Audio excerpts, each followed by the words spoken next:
Have you familiar with it? Have you heard any articles or read any articles about it? Go ahead. What you got? Okay, so what he did, before I go on, sir, some of the things that he did. Go ahead. Some of the things that he tried to do, including put his name on the John F. Kennedy Center. Some of the things that he did, the Supreme Court knocked down. All right, stop. Hold on. Hold on for a second for me, Nazar. There's a guy in here, and I just want to set the record straight. He tried to call us terrorists, right? But I don't see any we seen anything that we do from day to day, y'all, that would consider us terrorists. Do me a favor. Look this up, Baba. Y'all look this up. There are bombs that are being dropped on Palestine and Gaza right now. And they would say these bombs are equivalent to a certain, the bombs are so hot, Bunk, y'all, they are disintegrating the bodies when they hit them. Look that up for me, Baba. I don't know what the bombs are. I don't know if you can Google that or however you do that real quick. But the one thing I defend this truth in the brotherhood and the sisterhood, because we walk in the spirit of Christ, man. And so I don't mind being called radical and all these other things that, some stupid idiots online like to say. I would prefer you come and say it in my face. But since you want to type online in your goddamn draws and be brave, let me give you a little bit of information to go look up if you could. Not that it probably wouldn't even matter to you, but I'll just give you the information anyway. You found that anything on it yet? Go ahead, Yonazar. So like I said, he's terrorized of the truth. That's his problem. Of course. Terrorizes him. That's why he thinks we're terrorists.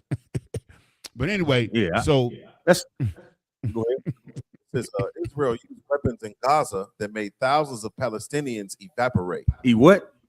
Israel used weapons in Gaza that made thousands of Palestinians evaporate. Could you imagine that, Maga War? Imagine seeing somebody one day and you're sitting at this, you hear about them being evaporated, Maga War. Not being gunned down, not being, I guess, sick with a virus or anything, but actually being close to somebody and knowing that they actually evaporated. You understand what I'm saying? Now, what type of people would do something like that across the globe? That's the real wicked of the earth. Come on, Bunky, y'all. What else you got? You got it? It says Al Jazeera investigation reveals how U.S. supplied thermal. The what? The who? The who? The who supplied it? U.S. Supplied thermal and thermobaric munitions burning at 3,500 Celsius have left no trace of nearly 3,000 Palestinians. So that's what it's saying is the bomb that they're dropping are disintegrating the body, and they're not even able to find the bones. Ayathan, they're disintegrating the bones. Salaki, sir. These are the people that go ahead, Salaki. If I may, sir, real quick.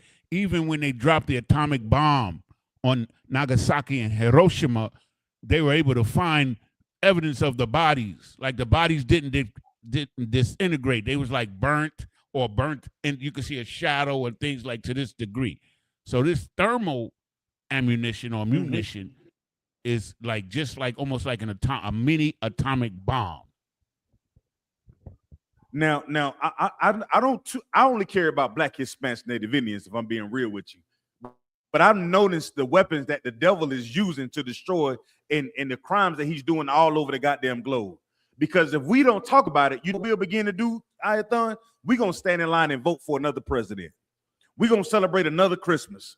We're going to buy another turkey or ham and celebrate Thanksgiving. And not knowing that the devil's tricks are stealing the earth. And I'm not talking about a devil with a pitchfork or horns. I'm talking about a devil that would disintegrate your ass. Who will hang mothers upside down and do I need to go into it? There's a book that talks about the 100 years of lynching. It's so much that's going on in the earth. I would just want to bring that out since he's talking about we're the terrorists. Man, please don't mix me with that. Don't mix us with that. We are the ones that are fighting for Black, Hispanics, Native Indians. Go ahead, Salaki. Salaki out of one. This is also Nadiab, sir. I had a Nadiab, sir. Come Can on, you hear me, Nadia. anyone? Come on, sir. I found Go on, a Nadia. few names of, Yeah. of the bombs that they dropped on Palestine. If you want the names of them, sir, and exactly what they do, you know, when they detonate. I want you to hold that right now. Stay where you are, right? Come on, Bunk. Y'all finish reading that for me. You said the 3,000 degrees. How many, what degrees that they burn at? 3,500 Celsius. Okay. Okay, go ahead. Have left no trace of nearly 3,000 Palestinians. Mm-hmm. And then they have an image.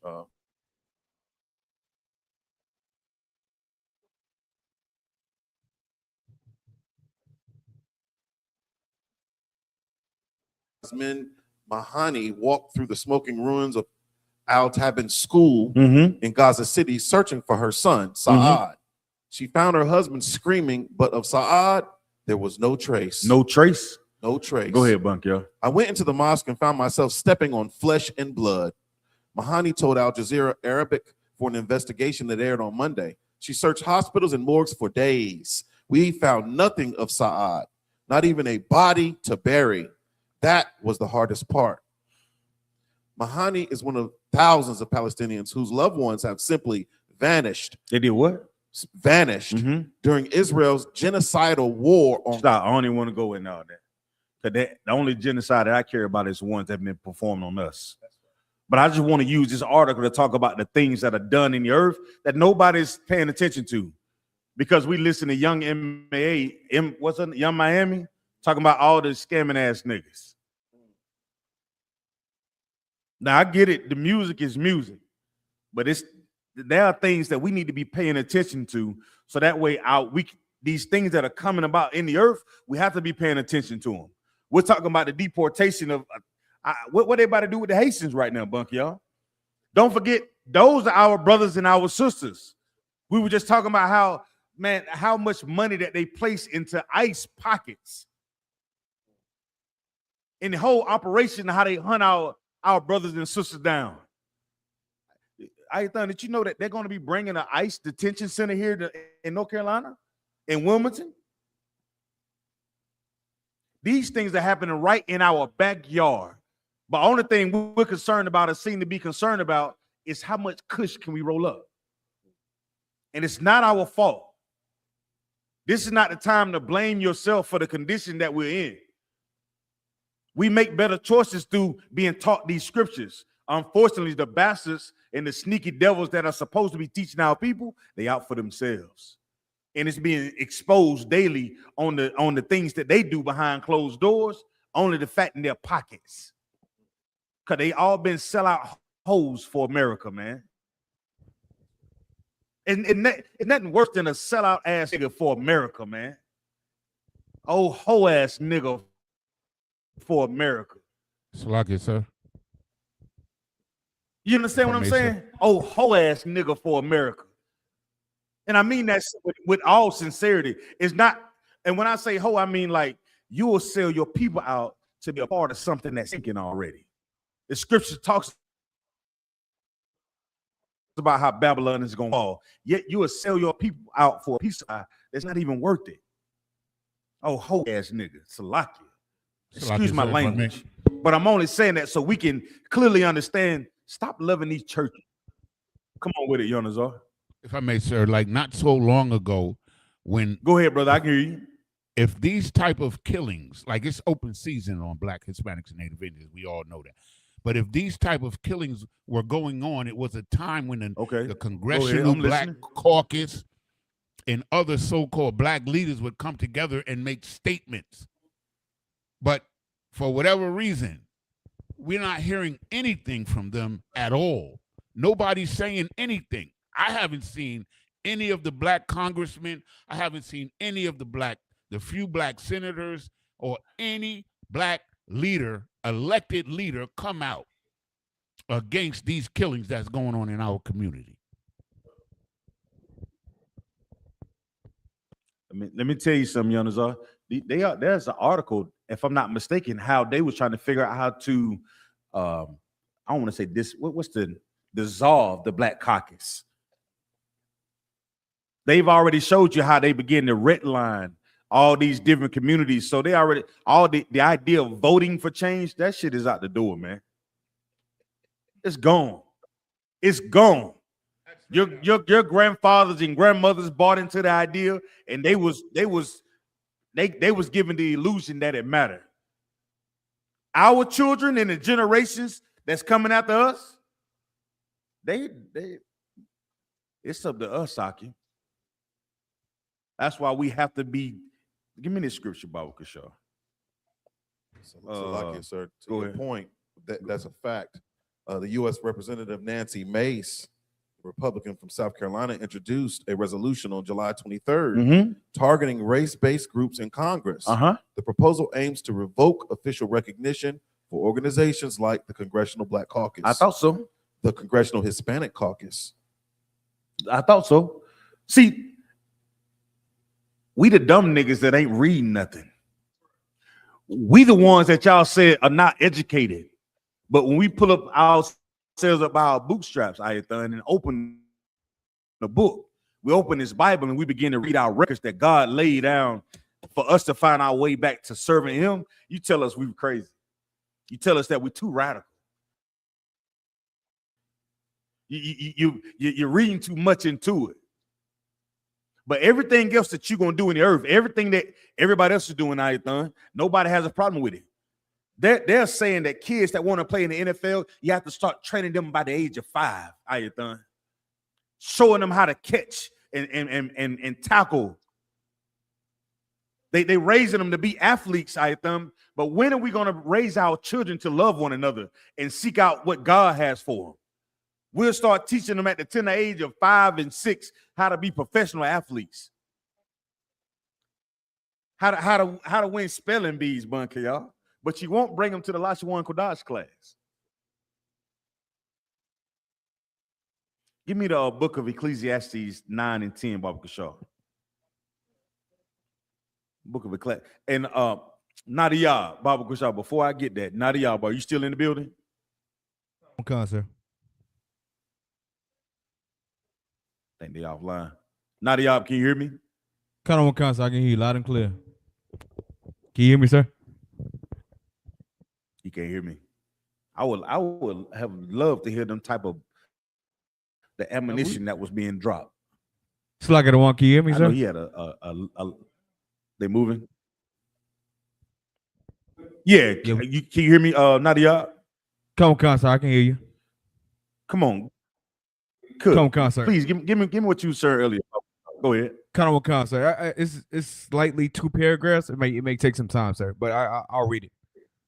The Israeli military uses Salakia. I take skim. You want to just find the hot points in it real quick? It's up to you. I got them right here, sir. All right, let's do it. Come on. Come on. MK-84, a 2,000-pound bomb. These massive explosive weapons contain hundreds of pounds of tritonal. They create enormous blast radii, massive craters, and intense thermal waves capable of destroying multi-story buildings and causing severe injury or death hundreds of meters away. Now, y'all remember, like, you know, the Gaza is only the Gaza Palestine only the size of Michigan. I'm just saying. Come on. I got one more, sir. It's called Blue 109 Bunker Busters. Heavy cased, deployed, delayed fuse ordnance designed to penetrate underground structures on reinforced concrete before detonating inside enclosed spaces.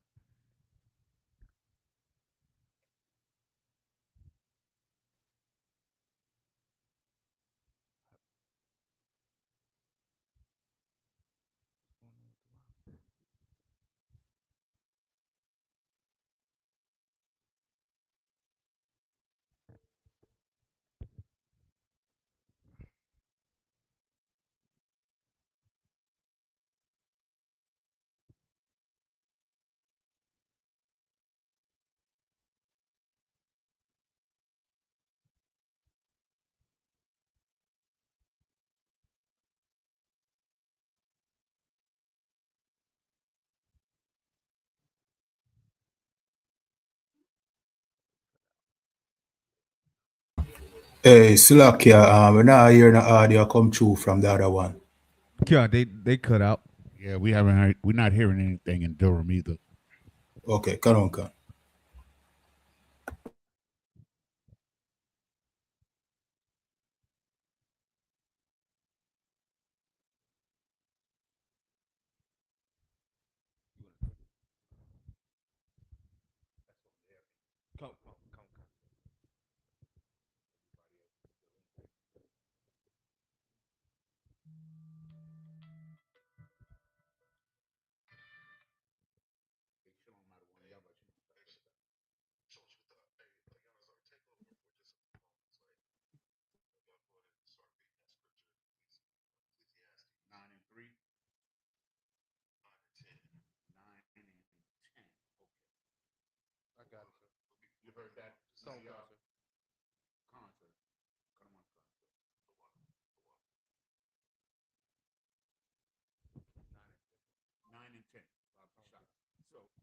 So the brother is going to read Ecclesiastes chapter 9 and verse 10, but also, if I may, we're going to read Ecclesiastes. After that, we're going to read Ecclesiastes 9 and 3. So read Ecclesiastes 9 and 10. Come on. This book of Ecclesiastes chapter 9 and verse 10. Whatsoever thy hand findeth to do, do it with thy might. For there is no work, nor device, nor knowledge, nor wisdom in the grave whither thou goest. So check. Okay, you back, sir? Come on, sir. We Maybe can hear you loud, sir. You want him to read it again, sir? I got it. Let's do this. Let's get a Lord a hand, man. Get a Lord a hand. Yeah, I like to know that.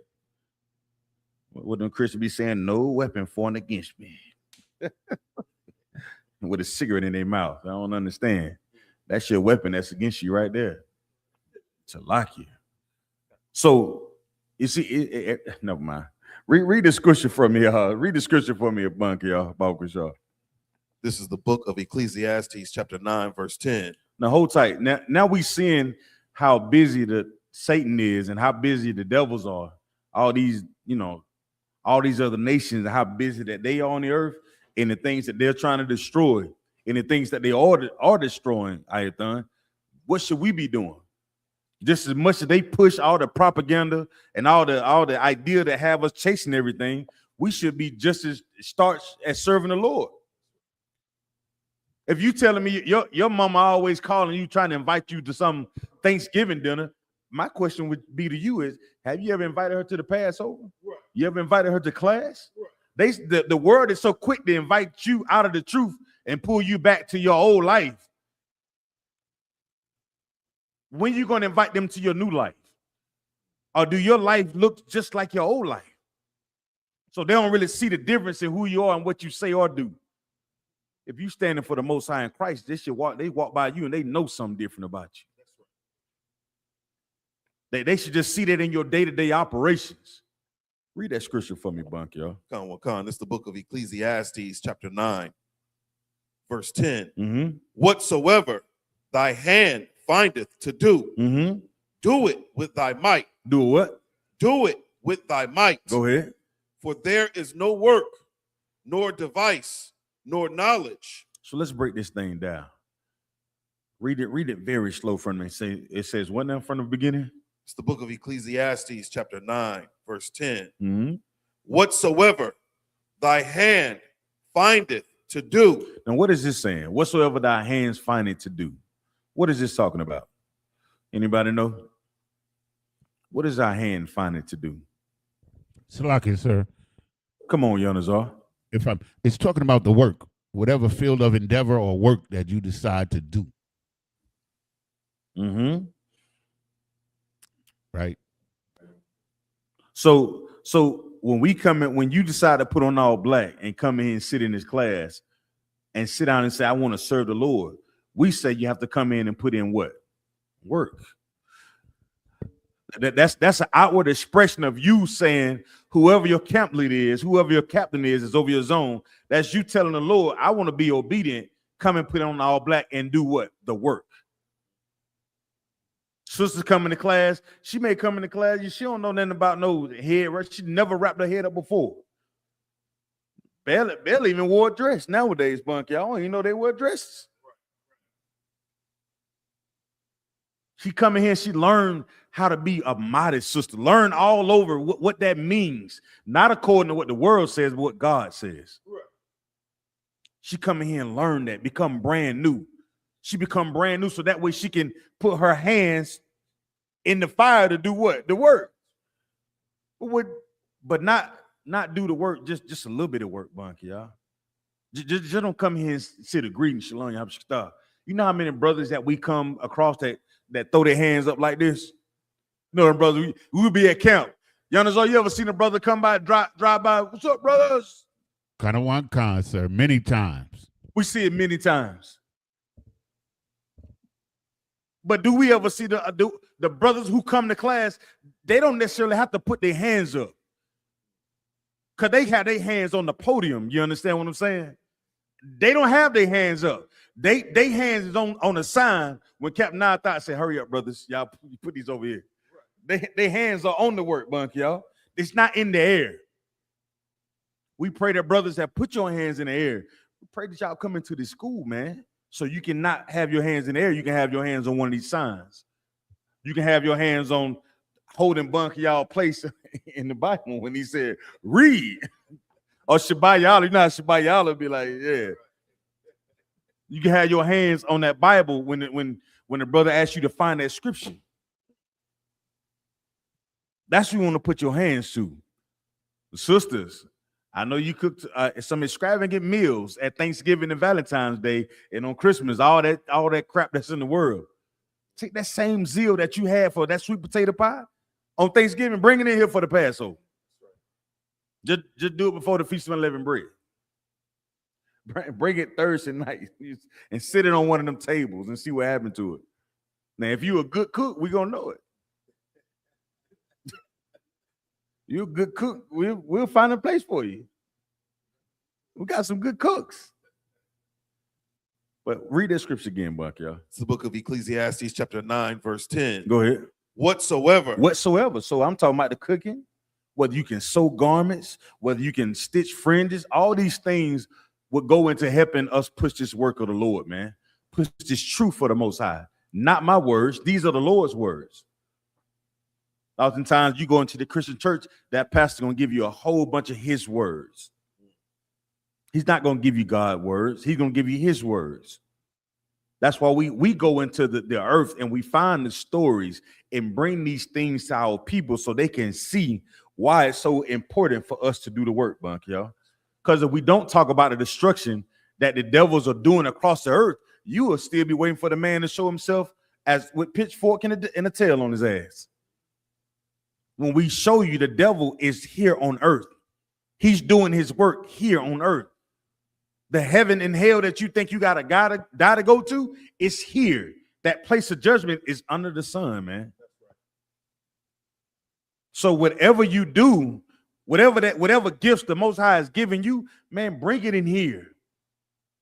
Bring it in here. Don't be afraid to bring your gift so it can grow this truth. So a brother and sister can get help. Maybe you good at something, Ayathan. Brother, look at you and be like, yeah, hey, man, you might need. Got brothers in here. Look, we got brothers in here checking blood pressure. We got niggas in here that bring you back to life if you damn near the Heimlich. Shit, what we doing, bug y'all? We got medics in the school. We have writers in the school. Man, it's such a blessing to understand how important this work is when all of us have a purpose in serving God, man. Instead of serving yourself. So whatever you do, come on. Whatsoever thy hand findeth to do, do it with thy might. Do what? Do it with thy might. Do it just a little bit. Do it with thy might. Let me tell you something that I learned. Whatever that you put into this truth, that's exactly what you're going to get out of it. Whatever that you put into this work of serving the Lord, that's what you're going to get out of it. And it's designed that way. It's designed that way. How are you going to have something and you want the results to be mighty when you only put a small amount in? That don't even make sense.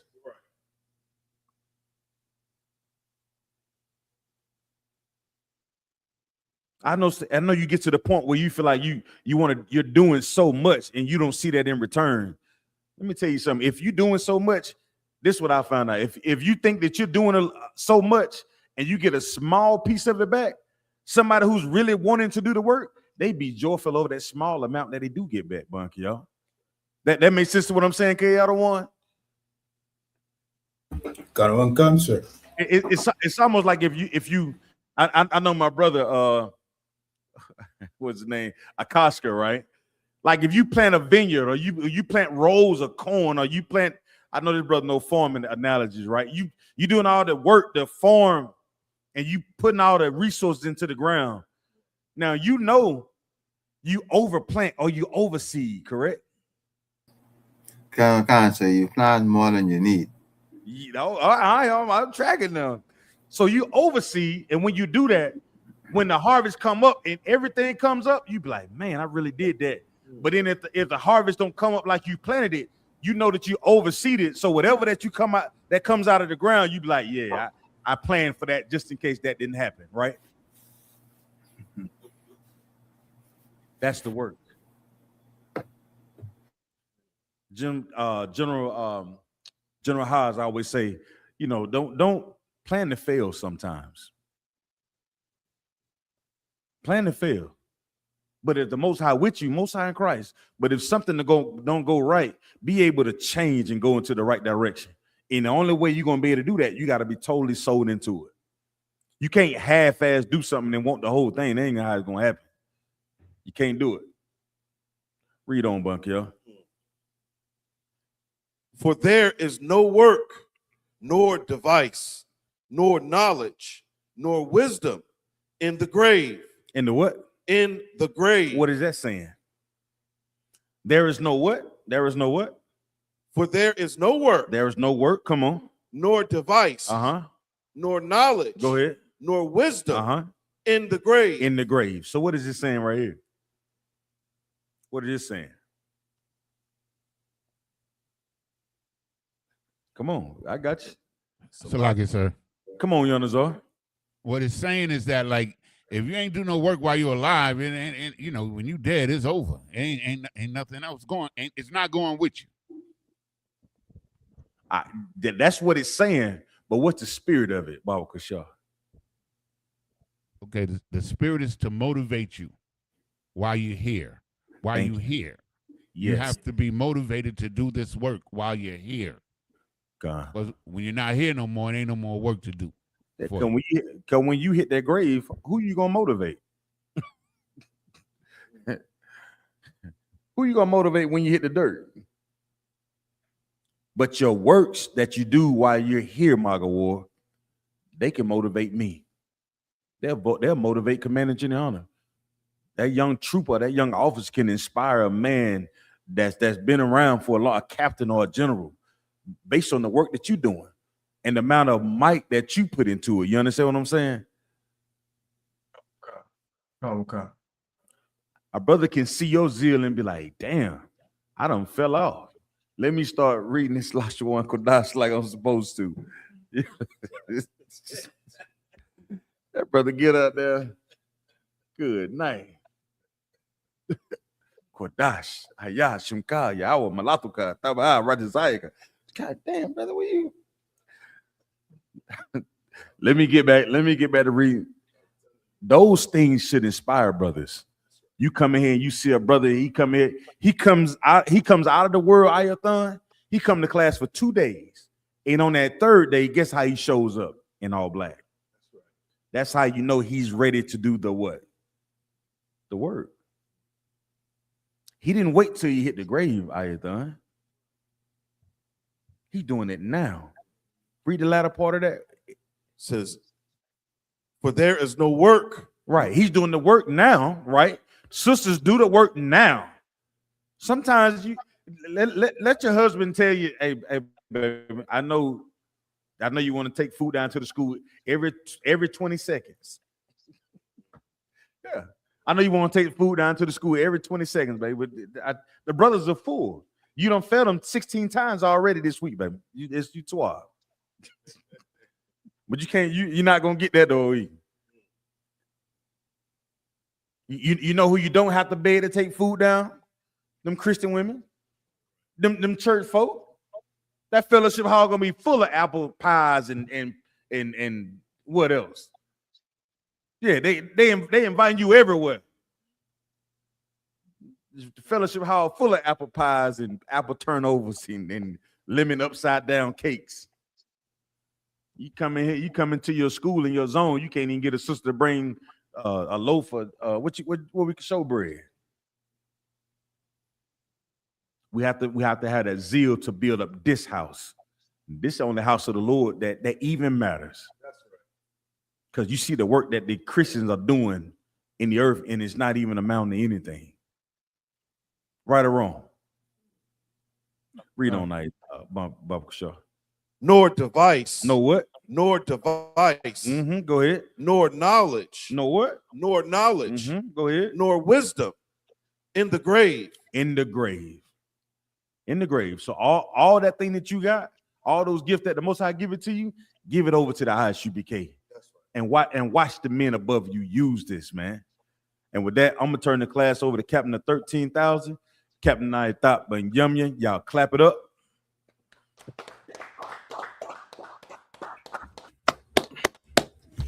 What's going on now, Kim? Shalom, Yahaba Thumb. How y'all doing? Y'all good? Cut on. You okay? Am I loud and clear? All right. Questions? If you want, Margo, you could guarantee a question one time. Like the other one? I say you could get a question one time. You know what I'm talking about? Kind of. Both of them or just one of them? Both of them. Kind of. So the first question was in Genesis chapter 4 and verse 26. What does it mean? Man began to call on the name of the Lord. Didn't they do that before Enos? Right. So go ahead and read it. Read one verse above. This is the book of Genesis chapter 4 and verse 25.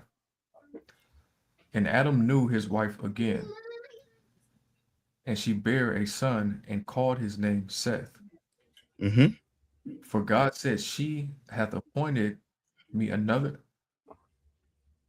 Salakia. For God said, she hath appointed me another seed instead of Abel, whom Cain slew. So what are we talking about here? So this is Seth being born, and it's Seth being born, but because of what? What transpired on the earth? What's the first record? Cain had slew Abel. So this was the first what? First murder on the face of the earth, unaliving on the face of the earth, right? Go ahead. Verse 26. And to Seth, to him also there was born a son. He called his name Enos. Then began man to call upon the name of the Lord. Now, that right there. What was happening before?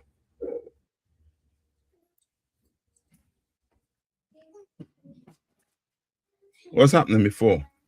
So remember, you had what Cain slew Abel, right?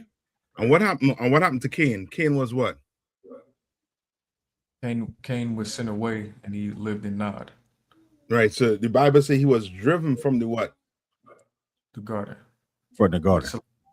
No, hold on. Remember, Adam and Eve got what? Driven from the garden. Cain slew Abel, and Cain was driven from where? So like off the face of the earth. For the face Yes. of the earth. What does that mean off the face of the earth? Exile. Become a vagabond. Come on, Yes, son. he was exiled. And the Lord, and he lived where? In the what? The mountains, away from civilization. You understand? Shalaki, this goes into him being a fugitive and a vagabond.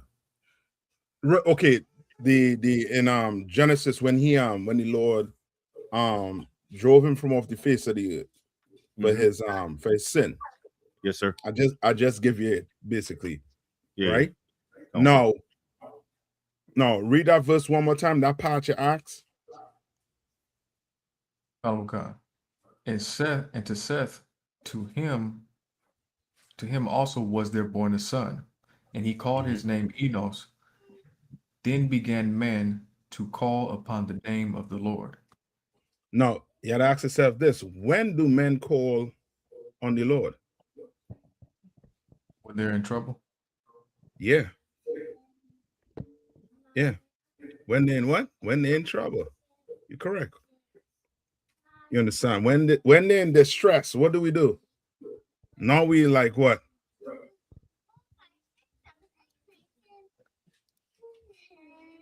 Start calling on God, asking for help. Yeah, but say one. Lord what?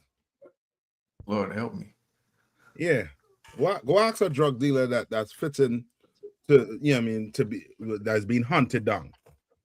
It's a lie, sir. Come on. It's a lie. Like say, Lord, if you get me out of this, I ain't gonna do it again. Yeah. Get me out this one time. But the problem with that, right? What's your problem with that? Okay, for example, right? When somebody say, I want you, me a woman. Let me use this. Once you get to the woman, you all, somehow you all seem to understand it. When a woman say, I want you to love me unconditionally, what's she talking about?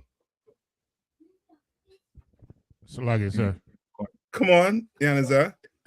She talking about slavery, sir. Okay. I understand what you saying. Well, break it down for me, Yanazar. What do you mean by that? Oh, Lord. like to love somebody unconditionally is to love them no matter what. You know, no matter what, no matter what their behavior is, right? What they do, yes, right, and what they believe in as well. Yes. Now you're getting to it. That's nitty-gritty. In other words, unconditional means what? No matter what this person do, no matter how she dresses, you understand? She could be across the table with a crab hand and leg in her mouth, cracking, and she wants you to what? Love her and kiss her, mwah, mwah, no matter what. You understand? But the problem is this. Is the Lord like that? So there is what when it comes to the Lord? Conditions. Yeah, there's conditions. You just can't call on his name when you're in a gunfight. You understand? And now you want him to do what? Save you, sir. Yeah, you want him to save you. But you was now doing what? Selling drugs to people. Right. You was destroying the whole community. Now you want the Lord to somehow magically take you out of the situation with no type of change. All you saying is what? Lord, if you get me out of this, I'll stop. But this might be the what time you're in this for. This might be the what? The last time, sir. That could be the last time, but this could be the what? The second time, the third time you're saying it, the fourth time you're saying it, the fifth time you're saying it. And no change. None whatsoever. You understand? Well, the Lord has condition. You understand? And when it say calling on his name, you basically what? You right now ask him for what? For him to what? Protect you, for him to what? To help you. Yeah, to help you out your situation. You understand? Because now when you read on in the further chapters, you see in what? That Israel or the sons of God starting doing what? Laying with the daughters of men. Yeah, meaning we wasn't listening now. We wasn't obeying the Lord. We taught the Christian church gives you a belief that God loves you what? No matter what. Use the word. Unconditionally. Yeah. To the Christian, God loves you unconditionally. And that ain't Lord. That might be a woman in the house who, as Janice does say, want to put you in slavery. You understand? That ain't the Lord. You understand? The Lord, there's conditions on it. You understand? So like it, sir. Come on. I don't know why again. Hold on there. I'm just gonna say testing. And I'm just gonna mute and just see who it is. Testing. Testing. We can hear you, sir. Testing.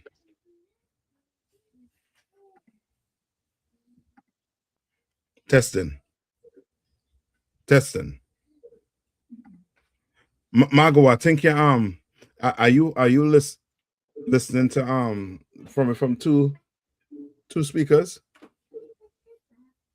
Because I hearing something coming back in my I think it's stopped.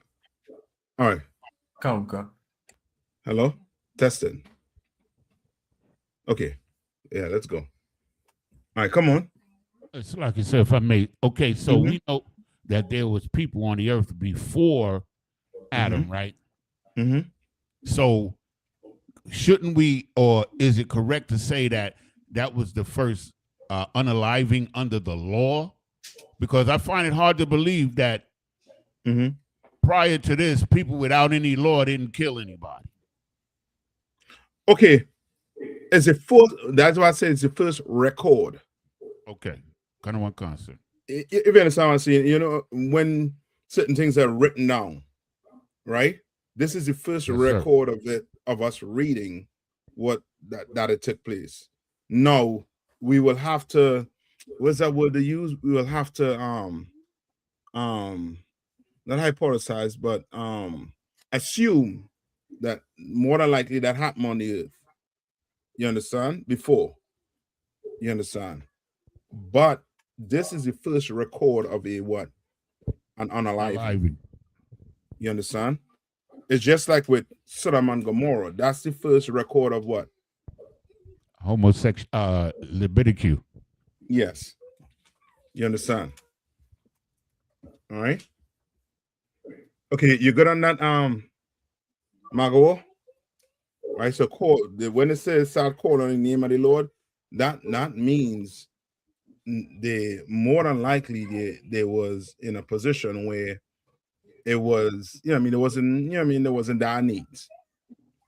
There wasn't distress. You understand? So now they start to call on the Lord, but you have to also tie in the fact that calling on the Lord, there's conditions on calling on him.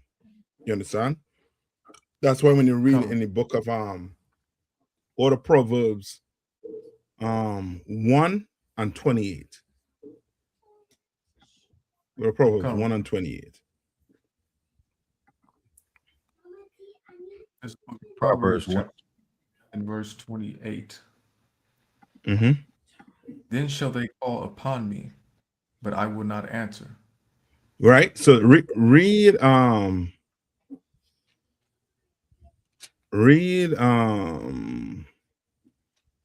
skip up to 23 or 22. Okay. Verse 22. How long, ye simple ones, will ye love simplicity? You understand? Like simple ones meaning what? You're special. The Lord's calling you special. You mean touched in the head. So how long, you simple one? You understand? Read on. Come. And the scorners delight in their scorning. And scorners what? Delight in their scorning. Yes, and this is Christianity right here. They delight in what? Christmas. They delight in birthdays. They delight in eating what? Pork, crab, shrimp, and lobster. They delight in doing things the Lord say what? Not to do. They delight in it. Right? Read that over one more time. Come. And the scorners delight in their scorning. Read on. And fools hate knowledge. And what? And fools hate knowledge. And fools hate what? Knowledge. Yeah, you think you ain't breaking it down to them. You think maybe I'm missing something. Maybe I'd come and come to general class and ask them this scripture and see if I could break it down some other way for them. No. Read one more time. Khan. How long, ye simple ones? No, not that part. The fool part. Khan. And fools hate knowledge. And you had to understand, some fools, they just what? Or fools, you know what I mean, overall, hate knowledge. You understand? And what knowledge we talking about? Like I said, the knowledge of the Lord. Yeah, the knowledge of the Lord, because clearly you tell somebody how to go to school and do what? And become a doctor or a nurse or anything. They will gladly say, yeah, if I had the money or if I had the time, I'll go do it.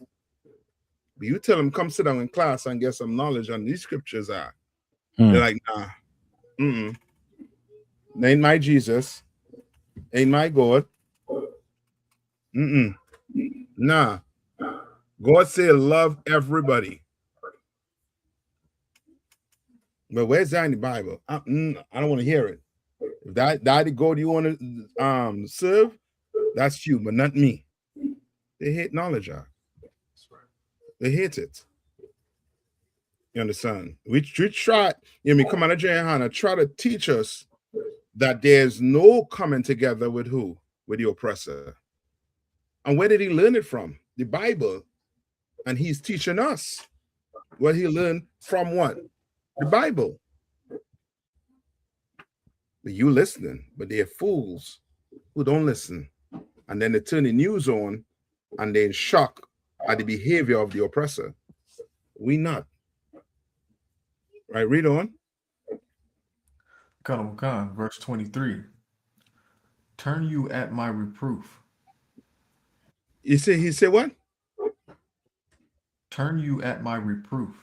What's the Lord saying? If I may, sir. So he's saying for you to turn after you learn his correction, to turn after you get correction. That's it. Turn, meaning change your life, Ark. You just had a bullet whiz over your head. Because you're here trying to sell drugs on a block. You understand? Right. You went to the clinic and the doctor tell you, now you're good to go. You're sweating bullets because you're now here. The sister who you dealt with about 2 weeks ago come out with the news that she's now HIV positive. Change. Same thing you're seeing in the strip club. Change. But nah, you instead of you saying, I'm going to change, now you're saying, well, I learned my lesson, I'm going to use a condom the next time. But Lord be with you, Ark. Lord be with your sis. You understand? Like how simple we could be. Fools hate knowledge. You telling a brother and sister what marriage is according to the Bible, what real marriage is according to the Bible. Nah, they don't want to hear that. Trying to tell the brother or sister, what you're doing is a sin, and the Lord is against it. There's conditions. in here on who you are to marry, who you're not supposed to marry, what you're supposed to eat, what you're not supposed to eat. It's conditions. Nah, you don't want to hear it. Read on. Khan.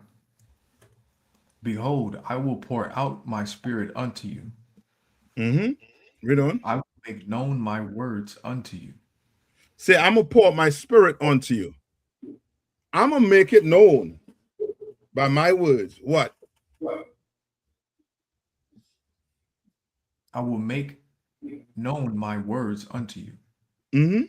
Read on. Khan, verse 24. Because I have called and ye refused. Right. He basically telling you what? You and Noah not playing with you. Your father ever tell you that?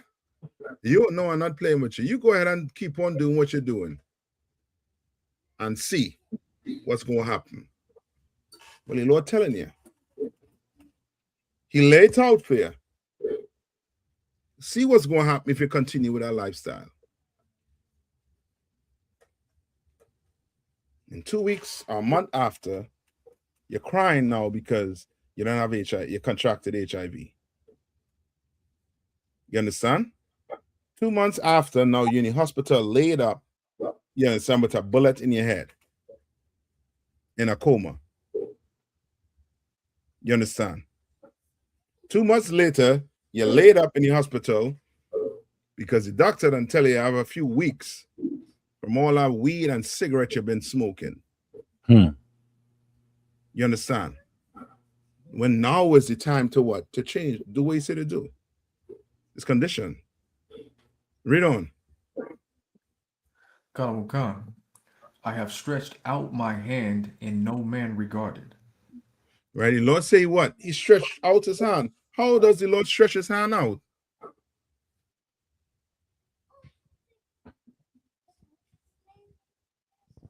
Salaki, sir.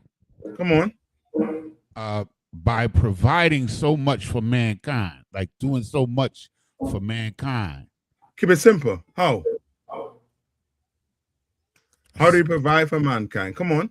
By sustaining him. Okay, so remember, he's saying he put out his hand to do what? Come on.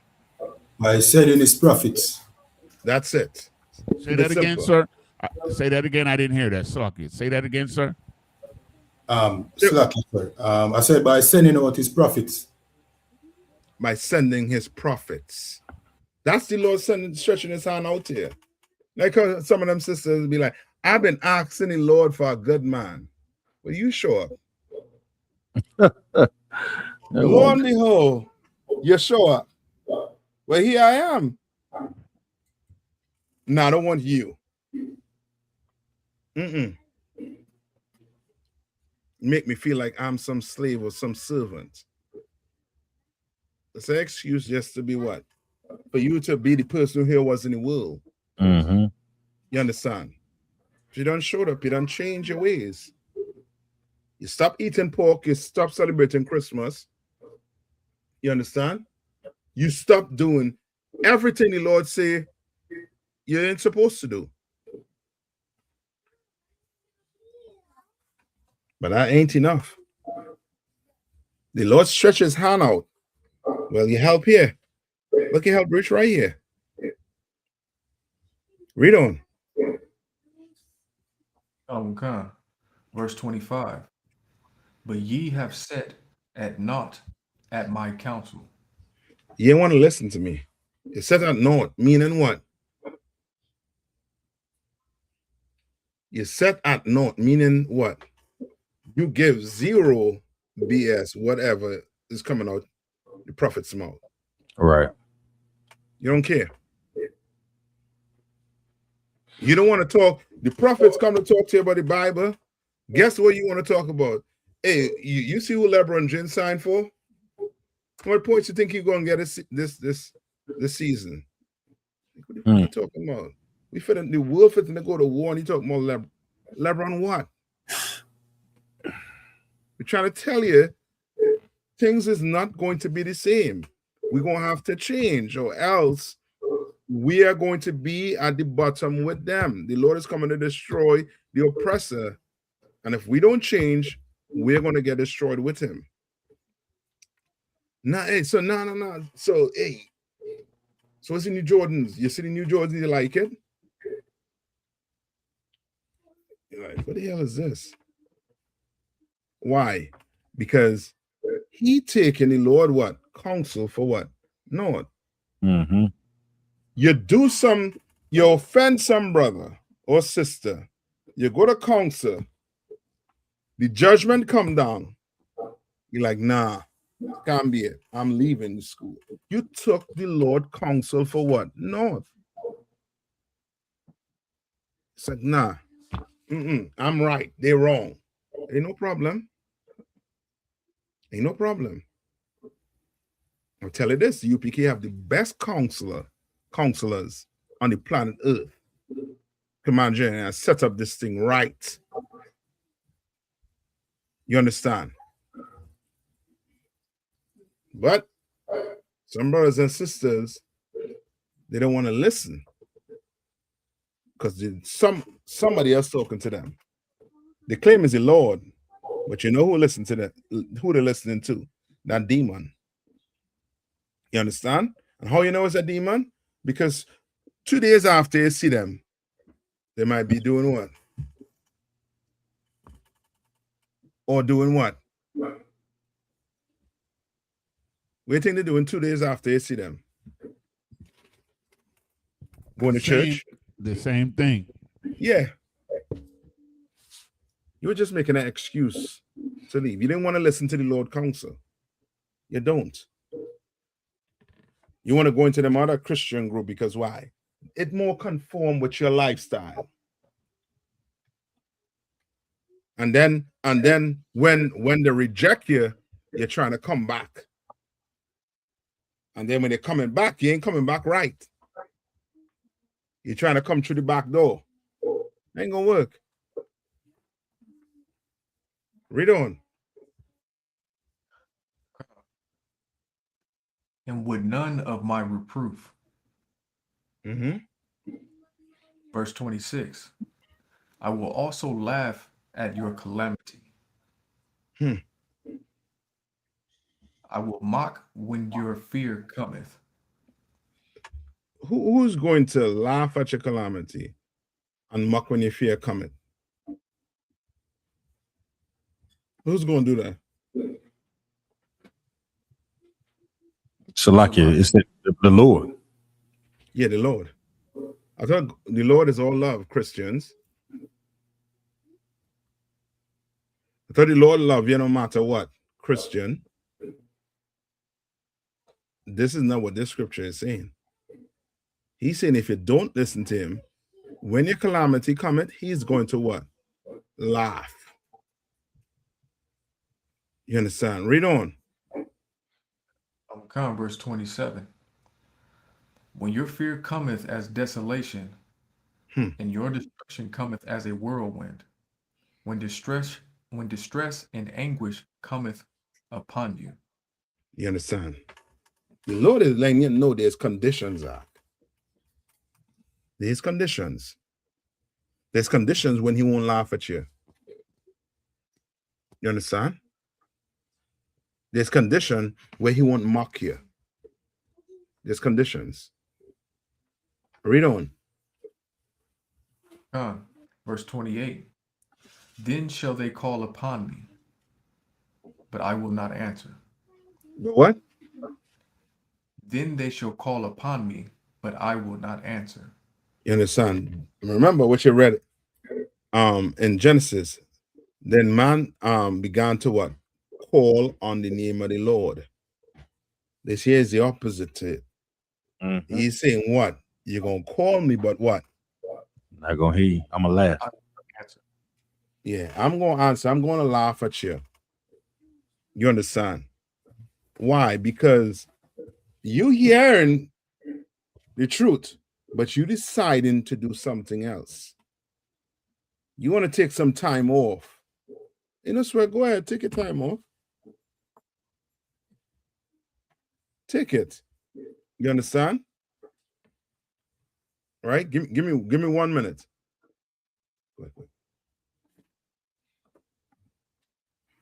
Right? Go on, Con. Now read on. Okay. They shall seek me early, but they shall not find me.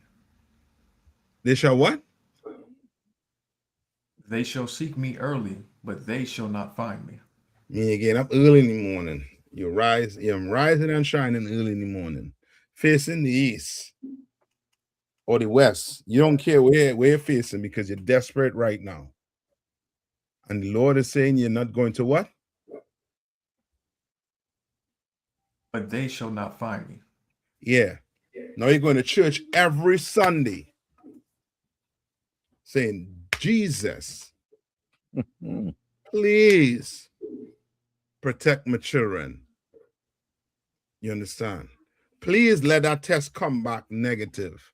Please. But he ain't going to hear you. He's not. Read on. Okay. Verse 29. For that they hated knowledge and did not choose the fear of the Lord. That's it. So there's conditions. And brothers and sisters should understand that the Christian church been lying to us for years. For years it's been lying to us. Why? Because the Christian church comes from the oppressor. You understand? That's and right. The oppressor, he wants you to think that what? The Lord loves you no matter what. What? So guess what? You can have an organization, call it a church, call it a holy place, and children getting molested. And because you have the money, you're able to do what? Pay your victims off and do what? Keep it out the news. You understand? I guarantee you there's a child being molested every day in the Christian church, Catholic church, you name it. You understand? But because these organizations are what? Protected and have a name,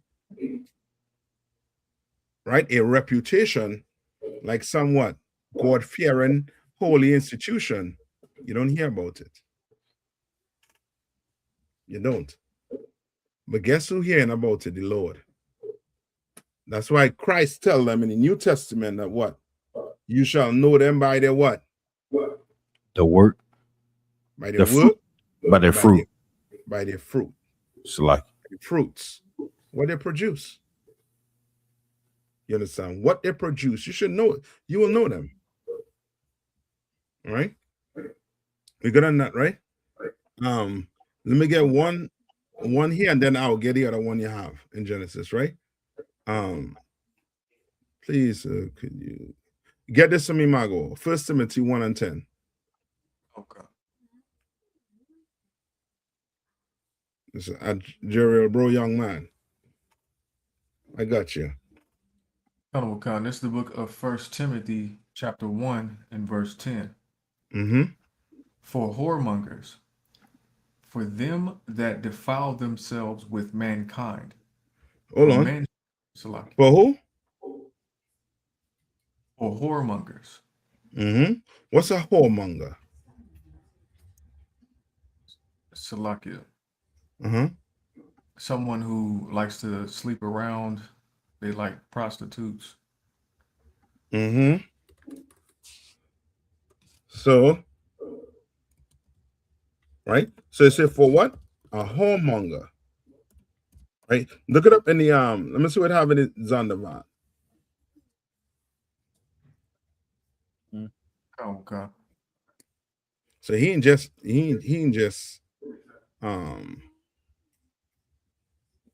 there are two sides to it.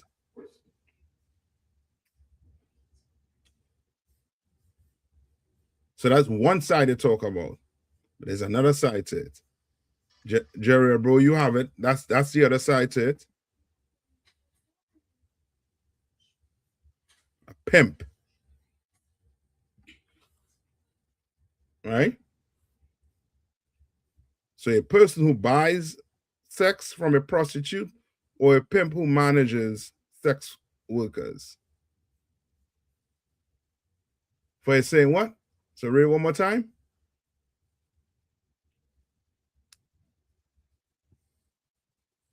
Margo, you there? Go ahead. For whoremongers, for them that defile themselves with mankind. So these were the whoremongers doing. They're what? They're defiling themselves with what? With mankind. With mankind. You understand? Meaning what? They're committing what? They're doing what? Having what? Unlawful what? So like, come on. They're having unlawful sex? That's it. They're having unlawful sex. They're defiling themselves with mankind. You understand? And unlawful sex is what? Fornication. Fornication, which is what? Woman and woman, lesbian, man and man, gay, and then you have what? Any sex with what? An animal. Animals, bestiality. You understand? Mm-hmm. All right?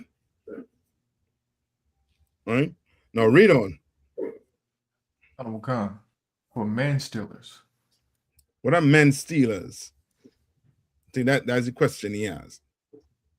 Salakia, is that kidnappers? You want it, right? So remember, look for it in the Old Testament. Go to Exodus 21 and 16, and Deuteronomy 24 and 7. Okay. You said 21 and 16, Cap? Exodus 21 and 16 and Deuteronomy 24 and 7. Slugger, sir. Go ahead. It's like a man still is like the slave master, sir, or someone that not nigh unto slavery, sir. Slugger. Yeah, you get in there. That's it. Come. You know what I mean? Or what you'll call these I think the word they call it is sex traffickers or something like that. Come, sir. You understand? Right?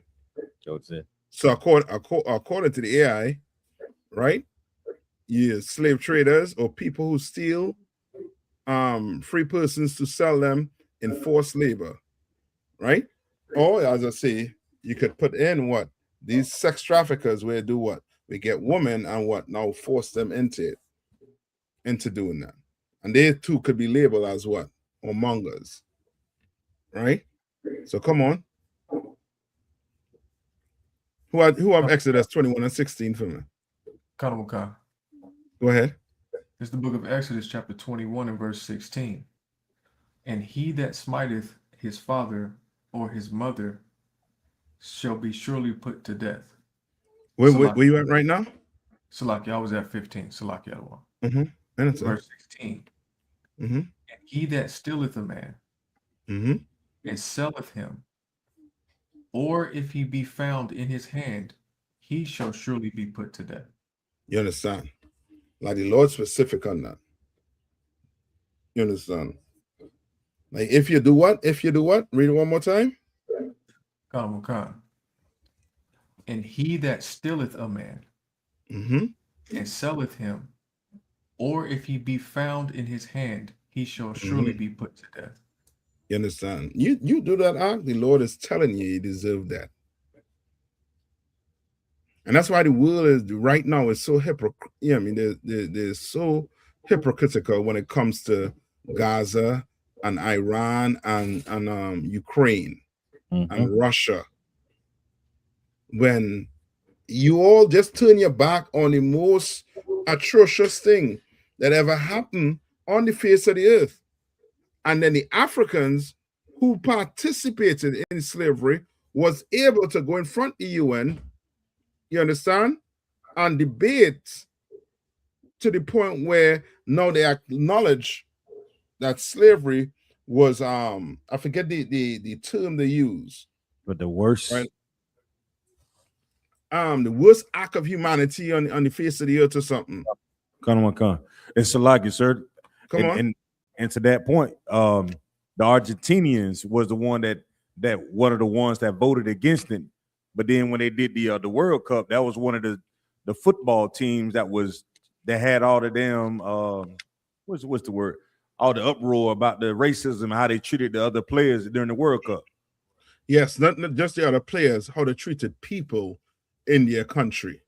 Because you know, Argentina had a large black population, and today they're about 3% of the population. And they had a genocide on them too that was in Argentina, the murder that was down there. And there's an article written about that I was reading about too. Yeah. Mm-hmm. Yeah. You understand? It's a lucky other Come one on. if I may. Go ahead. In Argentina, they also have a food chain franchise called Big Nigga Burgers. And they play nothing but hip hop. You understand? Shane, you know that, you know what I mean? There are some of our brothers that live down there. You understand? But the elites, the ones that are up there, more likely they're Europeans. You understand? Which includes the small hats, the Italians, the Germans. You understand? All right? Come on. Right, so that's it on Exodus. Go to Deuteronomy 24:7. Khan. It's the book of Deuteronomy, chapter 24, and verse 7. Mm-hmm. If a man be found stealing any of his brethren of the children of Israel, mm-hmm. and maketh merchandise of him, or selleth him, then that thief shall die. You understand? Like the Lord ain't playing when it comes to that, man. Read on. Khan. And thou shalt put evil away from among you. Yes. That's what the Lord, you know what I mean, see evil getting put from amongst us. Like he not playing when it comes to, you know what I mean, the way you treat, you know what I mean, his people. You understand? He not playing. Read on. No, not read on, but go back to 1 Timothy 1:10. Okay. And continue from for man stealers. Come. This is the book of 1 Timothy, chapter 1 and verse 10. For man stealers, for liars, for perjured persons, and if there be any other thing that is contrary to sound doctrine. You understand? Like he basically giving you a nutshell of all the, you know what I mean, evil thing that's going on in our community. Why? Because if you read verse 9. Right? Read verse 8. Verse 8. But we know that the law is good if a man use it lawfully. Right. And what is that talking about?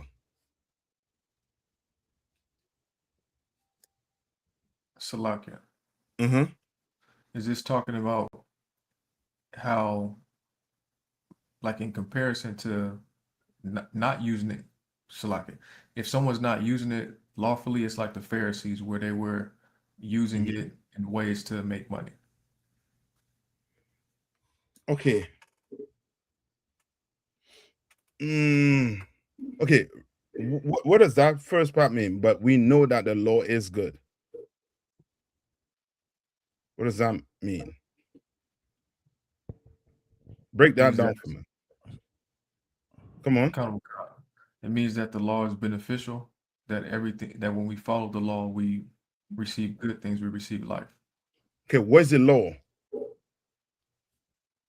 Like, for example, what's the law on adultery? The law for adultery is that if a man sleeps with another man's woman, he committed adultery. And if a woman sleeps with another man while she's married, then she's committed adultery. So like you, sir. Come on. They should be put to death. That's it. You understand?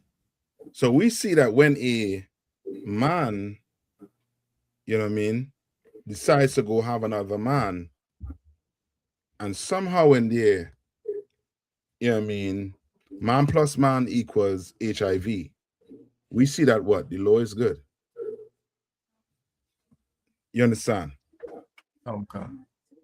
Because without the law, guess what? There will be no closet. Mm-hmm. It will just be out in the open, man. The reason why there is a closet, you ever hear the term, you know what I mean? You're coming out of the closet, Okay. right? Why? Because you in a closet because you what? Because you're hiding. Hiding from what? Hiding from being ashamed, hiding from people persecuting. From persecution, yes. Judgment. Mm-hmm. You understand? You hiding from it. You understand? Because you know it's what? Because Well, deep down, you know it's wrong. Yeah, you know it's wrong. You know it's wrong. You understand? So the Lord had to do what? Had to say what? Okay, well, if you want to go and have a man, and you are a man, you want to, you know what I mean, you want to be a homo, you understand? Like from a raw term, YouTube, this is for teaching purposes. You understand? Well, guess what? The Lord said blood was going to be upon you. And here comes HIV. Lo and behold. You understand? If selling drugs was good, then guess what? We won't be here saying nothing. We'll be on the block. We're making money. We're like, we ain't out of time. There's money to be made on every corner. You understand? But you know it's wrong because you see that brothers being what? Shot and unalive, locked up, or where? Where? Or where? In the grave. You understand? Right? Read on. If a man use it lawfully. Mm-hmm. If a man use it what? Lawfully. You understand? As you were saying, they were trying to use the law to do what? To try and do what? With Christ. So like I said, to unalive him. Yeah, they're trying to kill Christ off. Just trying to find a reason to see if what he was going to say about this law, if he was going to go against what the Bible say, what the prophet said. Read on. Verse 9. Knowing this, that the law is not made for a righteous man. What does that mean? So like I said. Come on. So if a righteous man, he's obeying the law. So there's no punishment or no judgment going to come against him. Yes, this was taught to me. You see that the speed limit? The speed limit is for who? Yeah, for go ahead. People who speed. Yeah, people who want to break the law. You understand? But you know, if you go over that speed limit, you understand? If you're saying, well, I only go 30 miles per hour because it's said to go 30 miles per hour, well, the law was made for you. You understand? You're not thinking, well, you know what I mean, if I drive a certain way or go up, you know what I mean, break that speed limit or drive fast, I could do what? I could hurt people. I could unalive people. You understand? So guess what? You need a sign saying 50 miles per hour, 65 miles per hour, or 60 miles per hour. Right? Read on. But for the lawless and disobedient. But for the what? But for the lawless and disobedient. Yeah. You know why cops are kicking in your door? Because you're not doing what?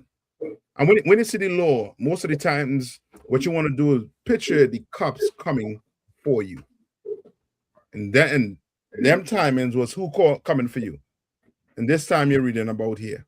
Who was coming for you? Who was the law? Levites. Somebody said it. I think I didn't hear. Yeah, you good. Levi, sir. Was it? Doing that? Yes, the priest. Yes, sir. Said you know what I mean? I would say the priest, because remember, Christ came, and Christ was a what? Judah. Yeah, but he was a priest of the Lord. Yes, sir. Come. You understand? And Christ was not from the tribe of what? Levi. Yes, sir. You understand? So the priest kicking in your door. That's why when the sister was caught in adultery, what happened? They didn't talk about the man, because it could be that the man did what? He might not have known that she was married. Or he might have what?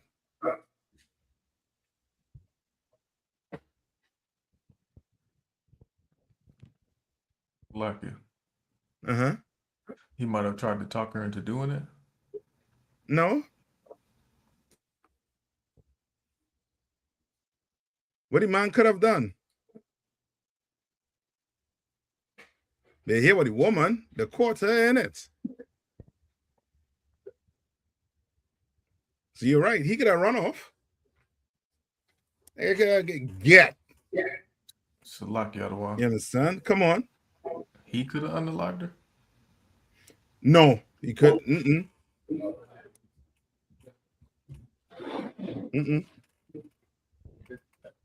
But the woman, she was caught. So, and it was fitting to do what? Come on, Kowal. You said they caught the woman, the man. I mean, he could have paid him off or something. No, he could have run. He could have run. Yeah, ran away. Okay, that's what. Yeah, and who knows? They didn't catch him. We didn't read about him. Right. And then explain why we didn't read about him. I just, hypothesize. He maybe just. It makes sense to me. Run. But the woman, oh hell. Oh, you have a man and you inside here with such and such. All right, bring her. You understand? She was fitting to do what? The law was, if you do what? Caught in adultery, you were to be what? Stoned.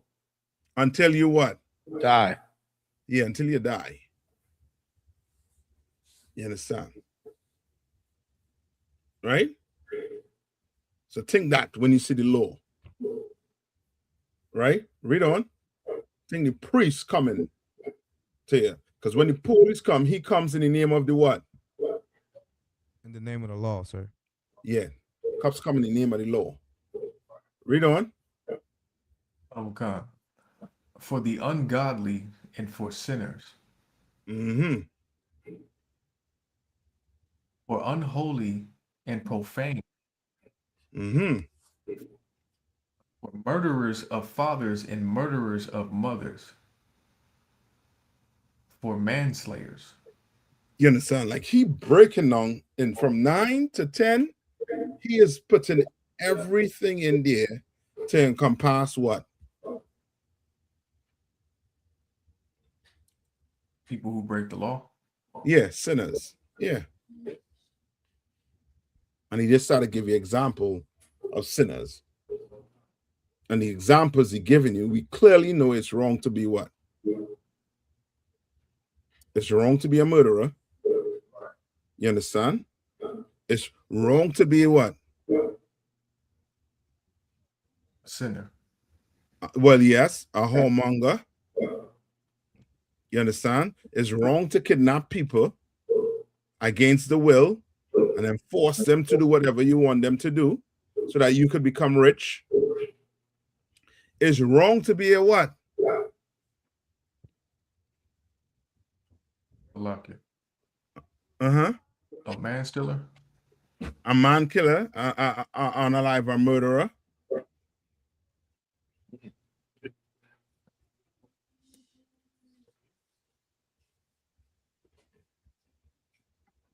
There's something in there that we take for granted.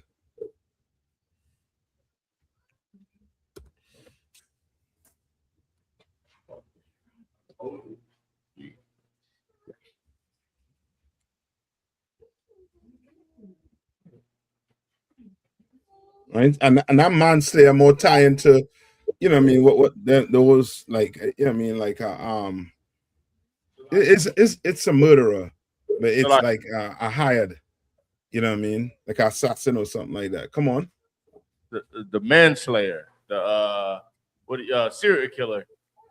Yeah, but there's something in there. Unholy and profane. Okay, I'm gonna give it a liar. Okay, it's right there. You want to see that in verse 10? After a man stealers, for what? For liars, and for what? Perjured persons. What are perjured persons?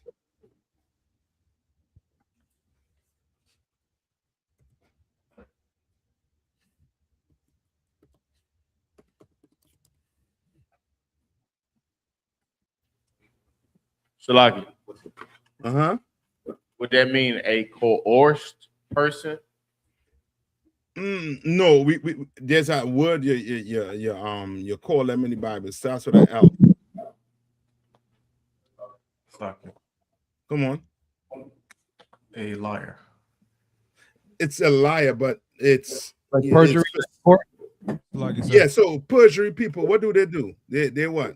Come They on. lie in front of officials. They lie in front of a line of oath. Like you take an oath, you lie. Yes. Priest, You lie on the oath. Yes. Sluggy, sir. That's it. Come on. So that would like a false witness, sir. Sluggy. That's it. Come on. You're a false witness. You understand?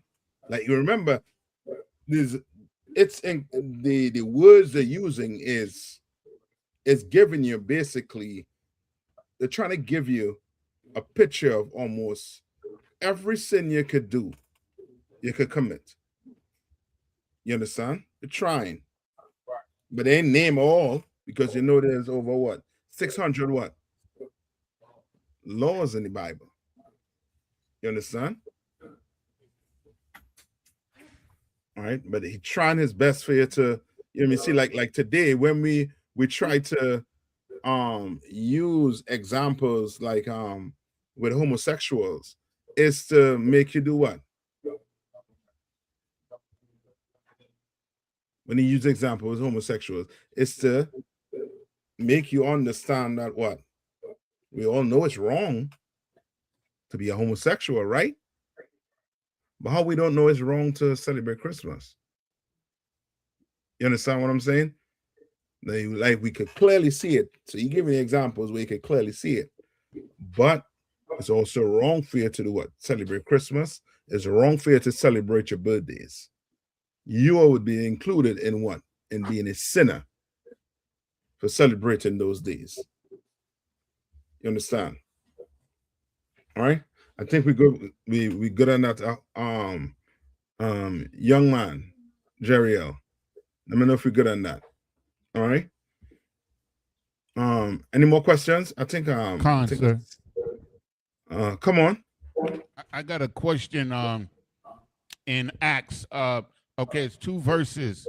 Okay, so we know that Christ was, he came to the earth 4 times as a man and once as Melchizedek, right? Mm-hmm. So in Acts 8 and 33, mm-hmm. It says, if I may, sir, it says, in his humiliation, his judgment was taken away. Where you at? Tell me where you at. You understand? Acts what? 8 and 33. Acts 8 and 33. Kind of one concert. Let me get with you. Go ahead. It says, in his humiliation, his judgment was taken away. Mm-hmm. And who shall declare his generation? For his life is taken from the earth. So, and also in Acts 13 and 34, mm-hmm. If I could, and then I'll tell you what my question is. This is the book of Acts chapter 13, verse 34. It says, and as concerning that he raised him up from the dead, now no more to return to corruption. He said, on this wise, I will give you the sure mercies of David. So the question is simply this, sir. Can we use these two scriptures to prove, or as part of the proof, that Christ was here before? Because it's saying that he will not return, right? It says he will not return to corruption. So if you return to something, that means you was there already. So it's like this pertaining to like him paying for the crimes that Solomon did. Okay. It's okay. Okay. Because Christ never sinned, right? No, but that part right there when it says, read that verse over one more time and tell me where you're at. Right? This last one. Okay, this is Acts 13 and verse 34. And concerning that he raised him from the dead. Okay, who raised who from the dead? The Most High raised Christ from the dead. All right, good. Now, no more to return to corruption. Right, meaning what? No more sin. There's no more sin to be found in him. So you remember you said that what? Christ didn't what? He never sinned. Right. So now no more to return. What is it to return to corruption? Meaning that at some point in the past you was involved in corruption. That's what I would think. Okay.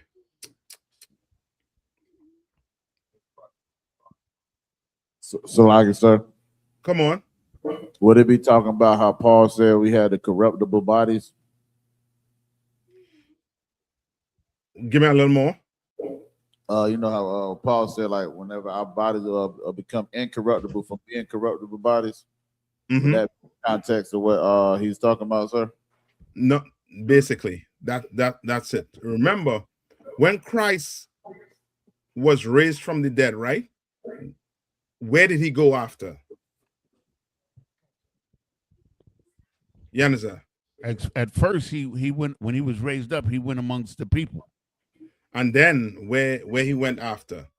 He left. Was taken up to heaven. He was taken up to heaven. So his body didn't see any what? Corruption. Yes. Okay.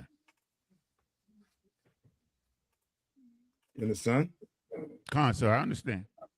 Yeah. So the Christ, remember, he died, he rose from the dead, and now he's saying he ain't going to return to what? Corruption. Right. Read on. Verse 35. No, read 34 after corruption. Okay. He said, on this wise, I will give you the sure mercies of David. Right. What was the sure mercies of David? So like it's heard that Christ would come through his bloodline. Right. And not just his bloodline, but what?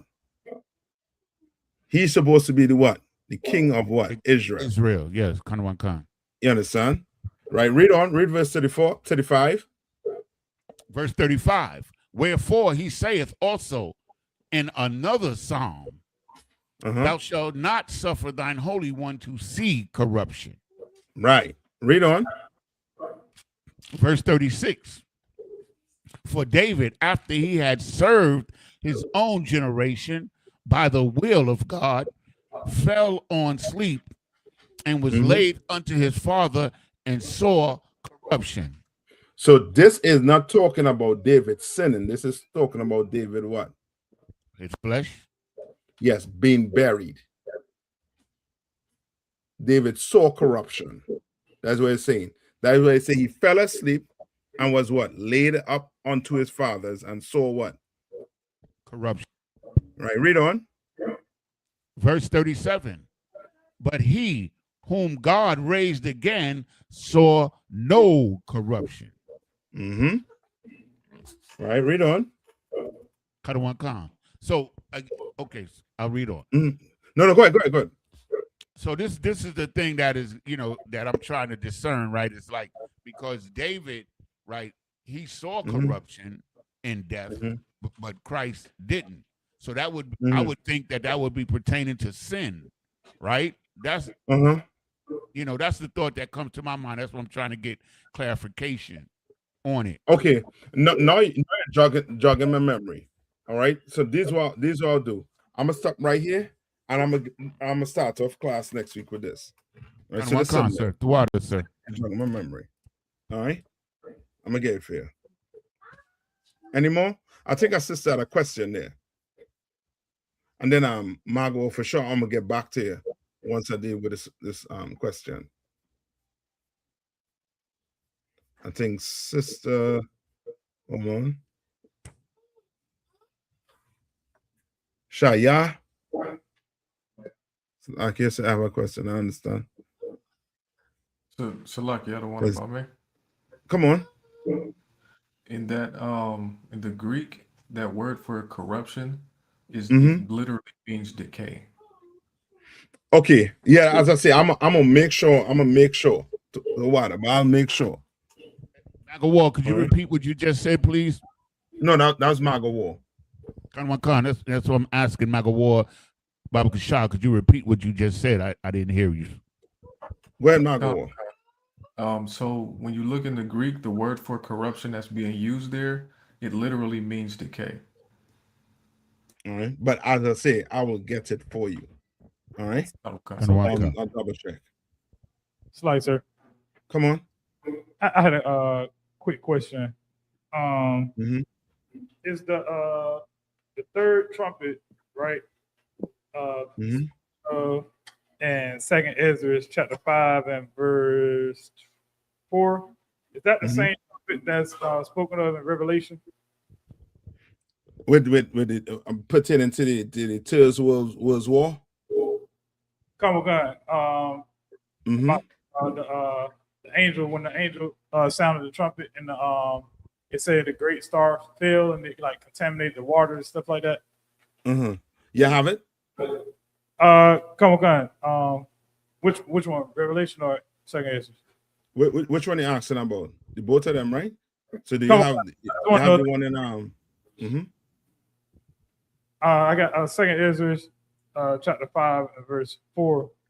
But if the But if the Most High grant thee to live, thou shalt see another slugging. Thou shalt see after the third trumpet that the sun shall suddenly shine again in the night, and the moon bright in the day. Right. So that's talking about what? When they're talking about the sun being up. Tell me, we had Second Ezra's what? One more time. Second Ezra chapter 5 and verse 4. So when it talks about the third trumpet, that the sun shall suddenly shine again, meaning what? So like, I had no idea. Right. So okay, just think when Christ returned, right? What's supposed to happen? There's supposed to be what? You're gonna hear what? Trumpets. Yeah. And they say what? That the sun shall suddenly shine. That sun meaning what? Is it talking about the literal sun shining? Sun always there. Come on. Sir, if I may. It's talking about knowledge and truth. Yes. It's going to be back in the earth. Why? Because Christ's going to be ruling. You understand? Okay. You know what I mean? Everything will be put in its rightful place. Say what? The sun shall suddenly shine in the what? In the night. Why? Because we as brothers and sisters, we are literally living like we walking through the night hour. You understand? Like, we all had fathers, but did our fathers grow up us in the truth? Nah, we was walking in the night hour. We was walking in the darkness. He was bumping me toe. I was like, oh man. I'm gonna say bumping me toe, hurting myself. Meaning what? You're picking the wrong woman. You're picking the wrong friends. You was eating pork, crab, shrimp, and lobster. You was doing everything you're not supposed to do. And the Lord was hurting you, but you was trying to figure, man, what the hell I doing wrong? Until you came into the truth. Then that light pop off. Oh, this was the reason why, you know what I mean, I contracted this from this sister. Because I was this, you know what I mean, sleeping with a whore. You understand? So this is why I almost lose my life with this brother, because I was selling drugs with him. Now the light started pop off in your head. Now the sun, he said the sun shall what? Suddenly shine. Come on. You understand? And the what? And the moon thrice in the day.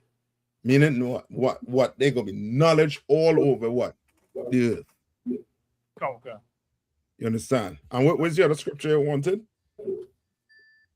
So I was asking about that one in relation to Revelations chapter 8 and verse 10. Mm-hmm. And that was, read that one? Come on. Book of Revelation chapter 8 and verse 10. And the third angel sounded, and there fell a great star from heaven, burning as if it were a lamp, and it fell upon the third part of the rivers and upon the fountains of water. Verse 11. And the name of the star is called woodworm, like a wormwood. And part of the waters became wormwood, and many men died of the waters because they were made bitter. You understand? So that's happening at the same time. Because while the sun coming up, you understand? And knowledge coming, guess what's going to have to happen? What has to happen? People got to be unalive. No, the white man has to fall. Oh, come on. For God's kingdom to rise, the white man kingdom has to what? Fall. Come on. Fall. You understand? Falling from heaven, giving you what? The status this man is in. This man is in heaven. Come on. You understand? Trump's daughter and son-in-law was able to buy an island off of Algeria, I believe, with full of bunkers. They in the heaven ark, but they're gonna fall, and it's going to be what?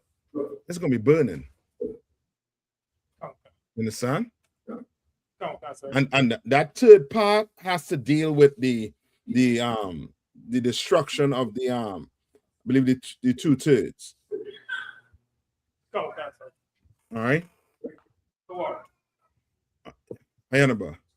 Okay, let me get his sister a question here, right? And then Margo, I'm gonna get yours. All right, quick. All right, so right, so you all understand the sister question, right? So is there a different type of submission that a husband is to have towards his wife?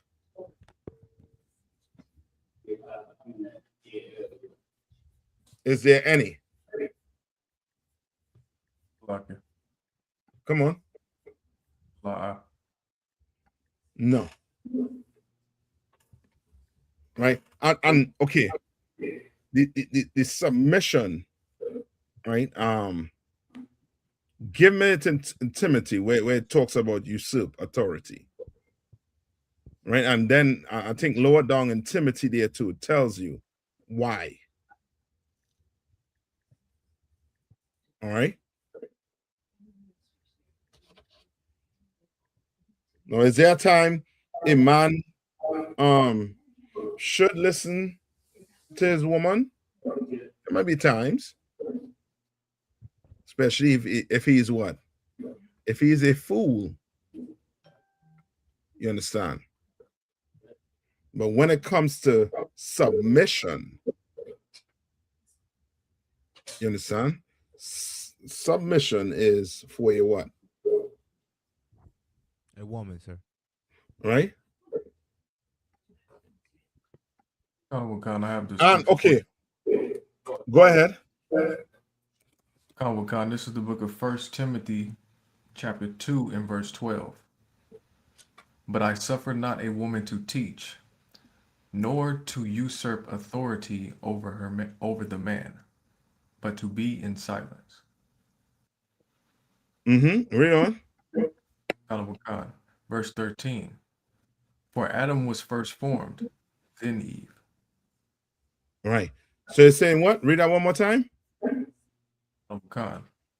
Verse 12. But I suffer not a woman to teach, nor to usurp authority over the man. So a woman is never to what? Usurp authority over a man. Never to try to do what? Teach him this what? This Bible. Right? Never. Right? But then the Lord also said what? Go to Ephesians 5:22.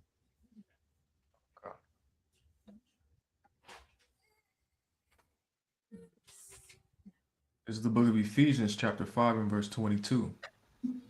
Wives, submit yourselves unto your own husbands as to the Lord. Right? Say that one more time. Wives, submit yourselves unto your own husbands as unto the Lord. Right. Now, the question the sister have, is there any time they're supposed to submit? The only time they submit is what? Read verse 21. Verse 21. Submitting yourselves one to another in the fear of God. What is that saying?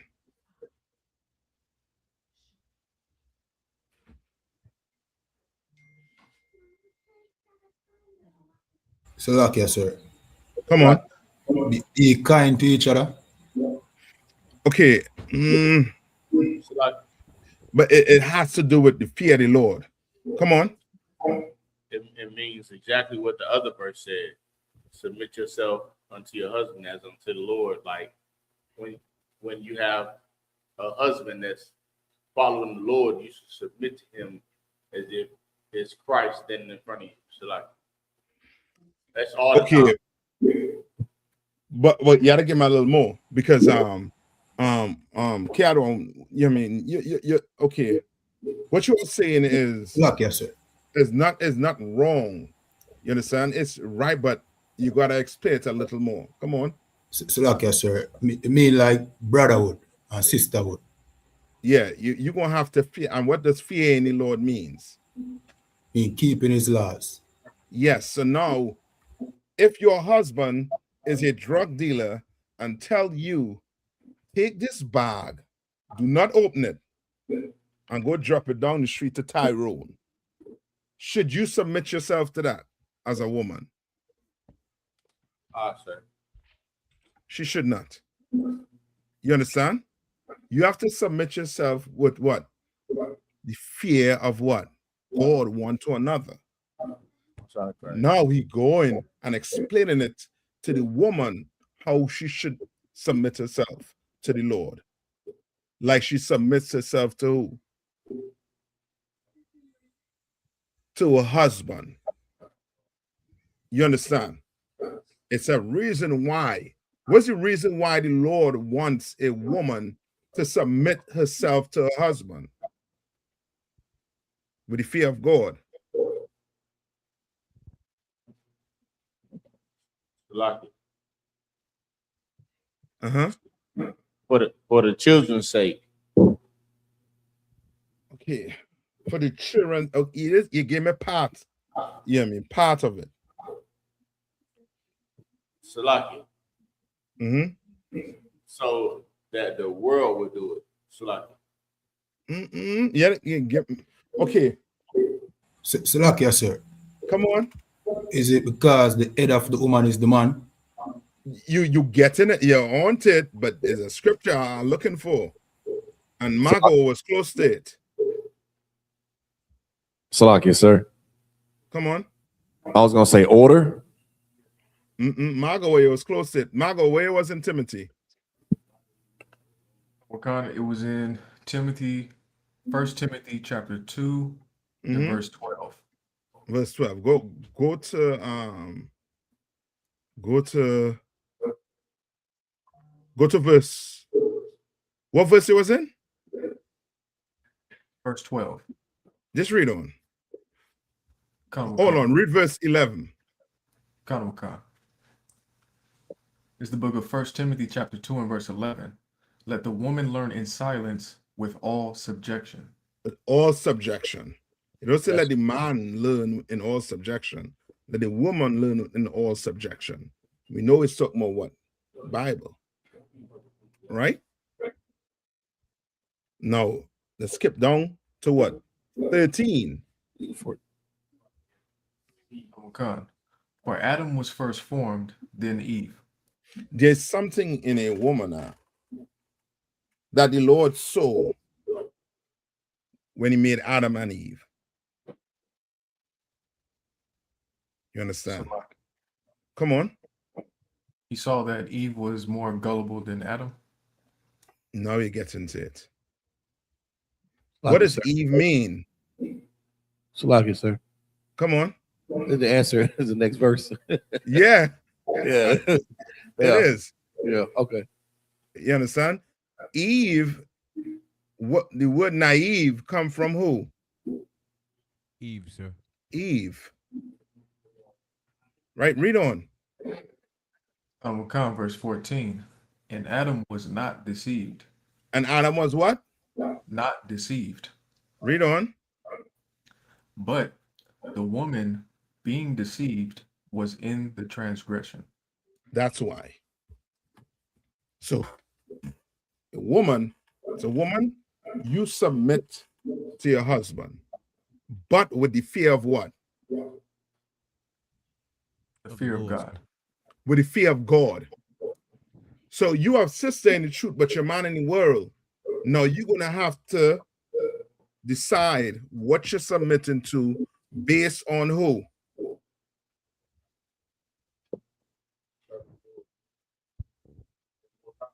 Based on what? Based on the law, sir. Yes. So now, your man wants you to go buy pork in the grocery. My Lord, cannot do that. But I'll bring you back some beef, some goat, some lamb. I'll cook that for you. I can't do that. You understand? Now you're going to have to, because of your situation, you're going to have to do that. You understand? And the Lord wants to see you stand with him. That's why he's saying for you to do what? Subject yourself to what? Together. You understand? One to another with the fear of God. Right? Now, does that mean a sister might not have, your rib might not have a better decision to make, pertaining to a situation? She might. But at the end of the day, sis, that man goes with that decision, better go with him all the way. Because before the truth, you was going with America. All the bad decisions they was making. They put a black president, a so-called black president. You in hooray, first black man in the White House. Yeah, Negro in the house. And you ain't willing to give him a chance, but you was willing to give Barack Obama 4 years. It's a black man. This, that, the other. The man right in the house there, you want to submit to. But you want to show love to Barack Obama. Why? Because you don't have to submit to him. And he telling you everything you want to hear, just like a preacher. You understand? But the man right in your house, you don't want to submit to him. Better submit to him, like the Lord tell you to do.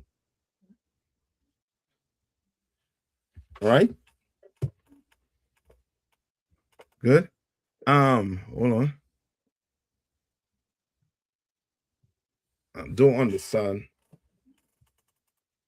Sister, explain this to me. I'm not understanding this question. Are you there or you left a while back? All right.